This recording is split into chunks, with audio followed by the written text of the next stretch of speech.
Welcome back to Arise America. I'm Charles Aniagolo. Now, the restaurant chain called Waffle House is becoming notorious for being the setting of a number of racial incidents, from a deadly attack on innocent patrons last month to repeated scenes of police overreacting. It certainly seems something very ugly is going on. The latest incident comes from a Waffle House in North Carolina. After escorting his 16-year-old sister to a prom, a young black man took her to get a snack at the restaurant. An altercation at the counter led to the police being called, which then led to this.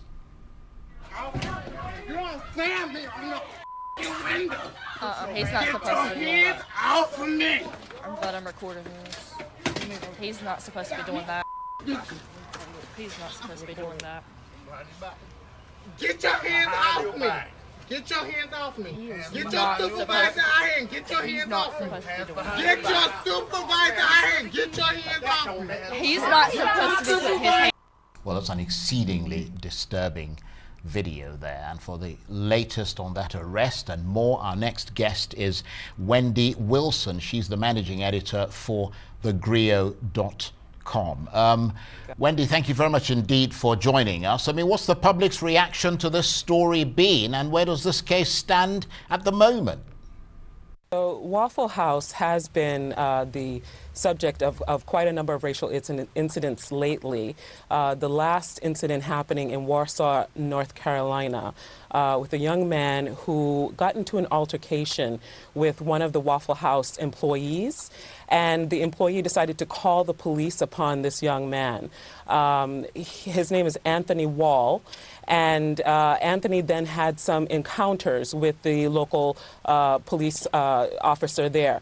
But essentially, the incident that we're looking at right now is that the Waffle House employee not only remarked about Anthony in terms of his race, calling him a racial epithet, but also, according to his sexual orientation, calling him another epithet as well. And so we're looking at this at a different angle this time.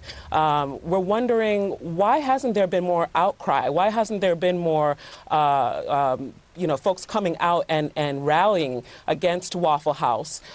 Because there seems that their employees need some sensitivity and better training. They seem to always go after African-American patrons who have, just going there to actually have a meal. This is the second incident that we are now recording, but there have been quite a number of others bubbling up as well. Right, and the Grio has run some opinion pieces, haven't they, on sort of Anthony's story. I mean, what did you share, and what's been the reaction of people to it?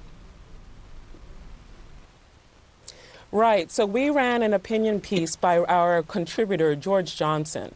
And that piece basically looked at whether or not the African-American community is coming out in support of this incident, in support of Anthony. A lot of the reaction, quite frankly, has been people who said, well, what did he do wrong?